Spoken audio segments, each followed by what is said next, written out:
समझदार लड़का है, दोनों लड़की से प्यार हो गई। एक दिना वो लड़की से अपने दिल का बात बतौले हो। हाँ कहले बा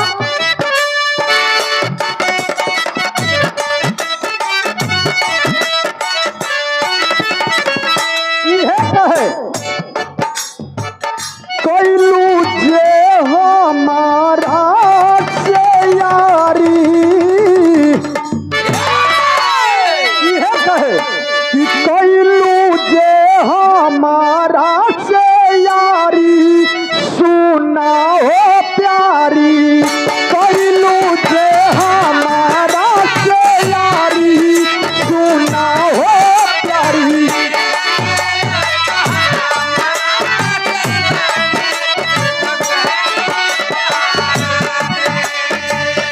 अब हो सुनाया प्यारी, अब हो सुनाया प्यारी, अब हो सुनाया प्यारी, अब हो शादी के कोलो तैयारी, सुनाए प्यारी, शादी के कोलो तैयारी।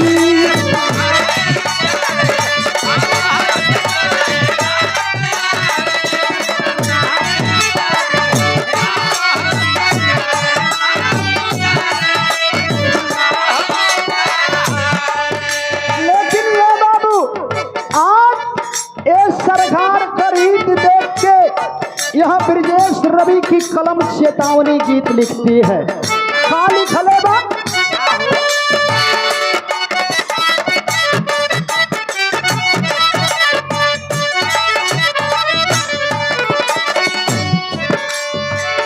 ये कथा बनाओ सब भाई भलाई होई, ये कथा बनाओ सब भाई।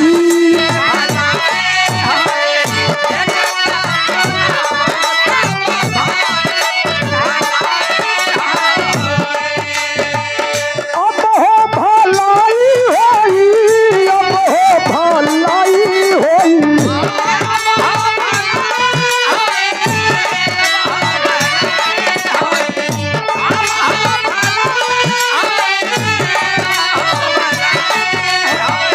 जातिवाद देई बिखराई, लड़ाई होई, जातिवाद देई बिखराई।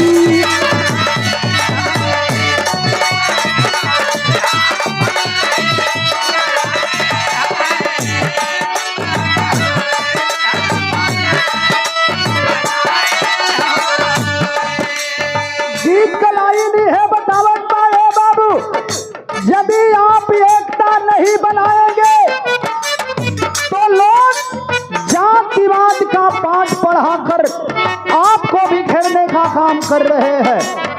और जब जातिवाद में बिखर जाएंगे तो लड़ाई निश्चित है, और लड़ाई जब होगी तो अपने ही देश का विनाश होना है। एक बात बड़ी साफ शब्द में लिखल गई, यहाँ न्याय का भी मंदिर है जिसको अदालत कहा जाता है। आखिर न्याय में ही घटना घटती है, इस बात का भी जिक्र किया गया है। का कई बात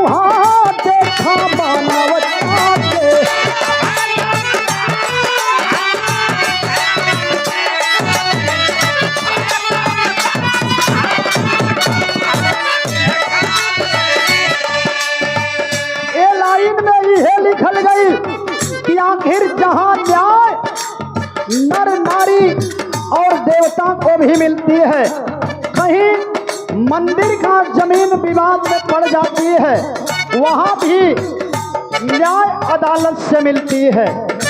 लेकिन ये बाबू वही अदालत में गवई साहब पर लोगों ने ऐसा काम किया, सारे लोग आज थू कर रहे हैं।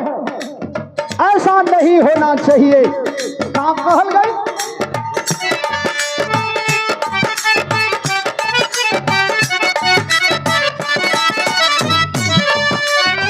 मिलेला न्याय जहाँ नर नारी देवता के।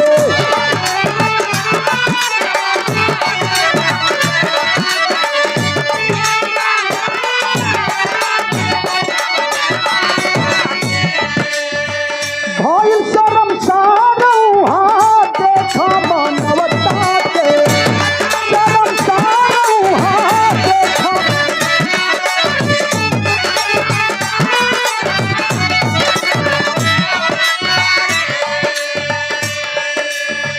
कहे अनिल कमलेश भाई भलाई होई, कहे अनिल कमलेश।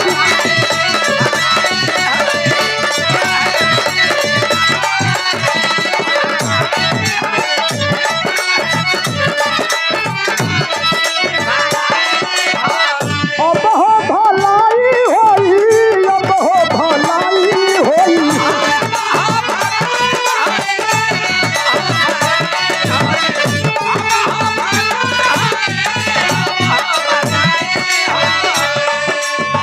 फौजी राम ध्यान बखलाई भलाई होई, फौजी राम ध्यान बखलाई।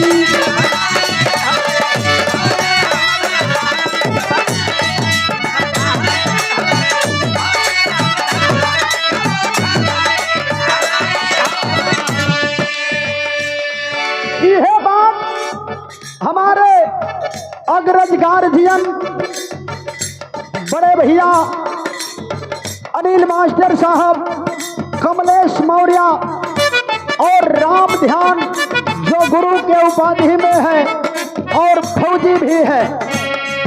जब फौजी साहब के बाद कान में सुनाई दिहलो, खून बौखला गया कि आखिर न्याय करने वाले के ऊपर ही लोग अत्याचार कर रहे हैं। ऐसा नहीं होना चाहिए। हम लोग रोड पर उतर आएंगे। ऐसी सरकार नहीं चाहिए, ऐसी सरकार नहीं चाहिए जिसमें जब अधिकारी ही सुरक्षित नहीं रहेंगे तो आम जनता की क्या कदर होगी। दूसरी लाइन में लिखल गई, क्या लिखल गई?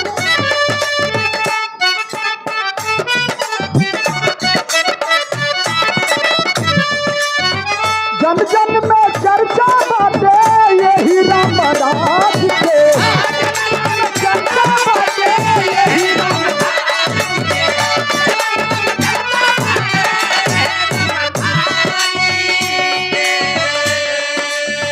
नहीं थे सुरक्षित केहू दलित समाज के, नहीं थे सुरक्षित केहू दलित।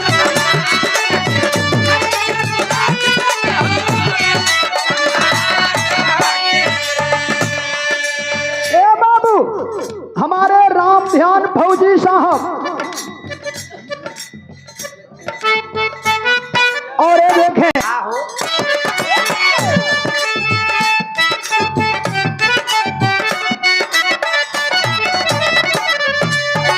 जन जन में चर्चा बाटे यही राम राज के, चर्चा बाटे यही राम।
न्याय खा करी।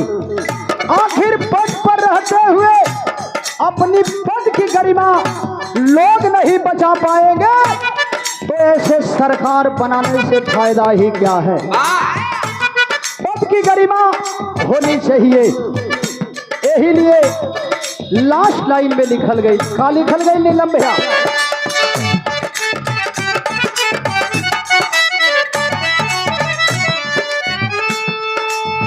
उमेश भैया जुटे एक साथ में, उमेश भैया जुटे एक,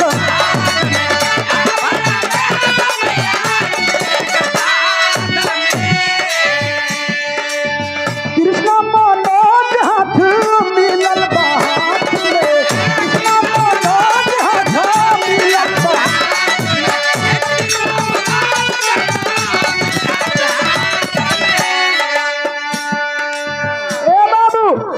आखिर इसी बात को लेकर के हमारे राम ध्यान फौजी साहब, अनिल मास्टर साहब, तमाम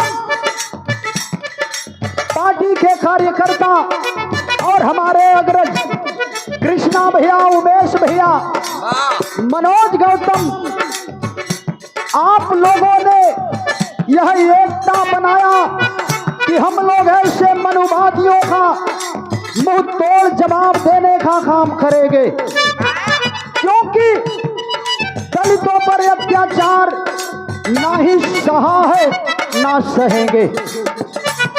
लाख अत्याचार सहने के बाद हमारे हिंदुस्तान के भाग्य विधाता B.R. अम्बेडकर साहब ऐसी निशानी बनाकर चले गए कि आज आप हम दो शब्द नहीं बोल लेते हैं तो ऐसे हौसला रहनी चाहिए।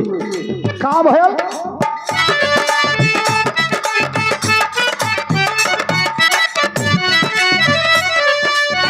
भैया उमेश सभा जुटल बा साथ में, उमेश सभा जुटल बा,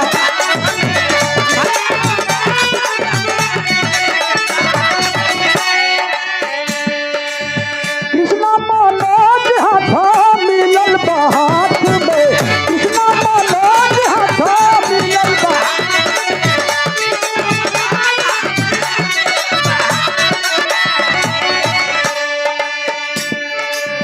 जितनी खीरो भी दिहले गाई भलाई होई, जितनी खीरो भी दिहले गाई